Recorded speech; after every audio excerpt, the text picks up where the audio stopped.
Hello, public speaking class. I am here to teach you a thing or two about making dull things pointy. Alright, so what do you need? This right here, basic water stone, 1000 grit, 6000 grit. Now, if you're going to start with a dull knife, you usually want to start lower grits, so 1000 first, and then move up to 6000. Now, depending on how messed up your blade is, you might want a rougher stone that's, I don't know, 4000, well, not 4400 grit, then move up to 1000, then move up to, say, 2000, then move up to 6000, but for what I do, 1000 to 6000 is adequate. Now, this is a water stone. It is soaked with a bit of water, done beforehand. Just pop it in the grommet, pop it in the holder there, make it easier for myself. And here's a knife. This knife is a little bit dull for reasons. Now, question you're going to be wondering, how do you sharpen it? Okay. First thing before we get started, I want to point out one thing. If you're going to sharpen a knife, you need to know the bevel of the blade. Okay, what does that mean? Well, for this particular knife, it is a just regular beveled knife. The grind on it is, if you can see it catching in the light there, just on the edge there. So you'll have the blade starts to taper down, and then you can see it catching on the light. Right there is the edge. Okay, so what does that mean for us? Well, that means if I'm going to sharpen it, I would have to place it right on the stone, right on that bevel, bring it forward, moving just a little bit of material on the edge of the blade, okay, and then stroke in the opposite direction. Now, I understand I might not be able to see it, but I'm using my finger here to help guide myself, make sure I'm not moving off that bevel. If you move off that bevel, you just mess up the knife.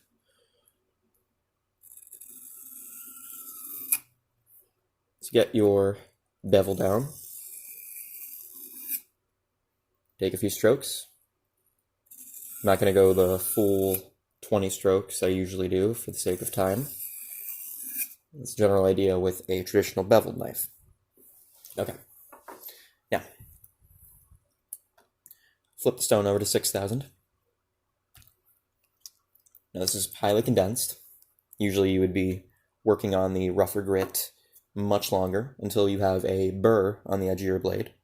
And when that burr, you feel that burr, you can move up to your next stone to try to file that burr out and put a sharp, honed edge on it as best as you can with the stones.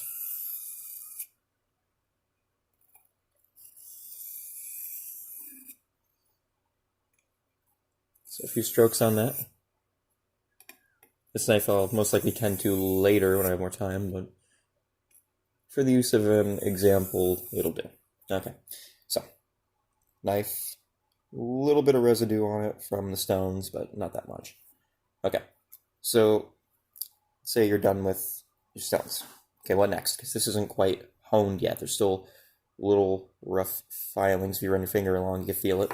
So what you normally do is use a razor strop. This one I've loaded with a green compound. Just something to, help the blade keep a fine edge. For stropping, instead of pushing the edge of the blade you're pushing it away. So, would be as such. Flip it over. And give it like a couple strokes. Usually with stropping, you only need a couple compared to, stones, you need 20 or so. With stropping, you just need about 7 or 5. I usually find that to be good enough for most of my knives. Depends on the composition of steel and whatnot also, which is a bunch of nerd stuff that I'm sure generally isn't anything to worry about unless you're really into it. Okay, now I mentioned traditional bevel. What if you're not using a traditional bevel design, right? What if you are using a different sort of grind altogether? This is a more companion. This particular knife has what is called a Scandi grind. So instead of your grind going up and then beveling, it just goes up. If you look at the edge, get on camera, it just bevels up into it. This particular companion is a carbon steel knife rather than stainless, which was the other knife. So it does hold an edge a little bit better, but it still needs to be sharpened on occasion and stropped on occasion when I am not misusing it. I don't want to say misusing it because that makes me seem like I'm irresponsible, but misusing it. So, for this one, I mean, the edge on it's right now pretty fine. I don't need to start with 1,000 grit. I'm just going to move up to 6,000 right away and just give it a couple strokes just to hone it a little. The companion's something that is a good woodsman's knife or a good camp knife, rather than the previous knife, which is more of just a pocket knife. And with a good woodsman's knife or pocket knife, you want these razor sharp.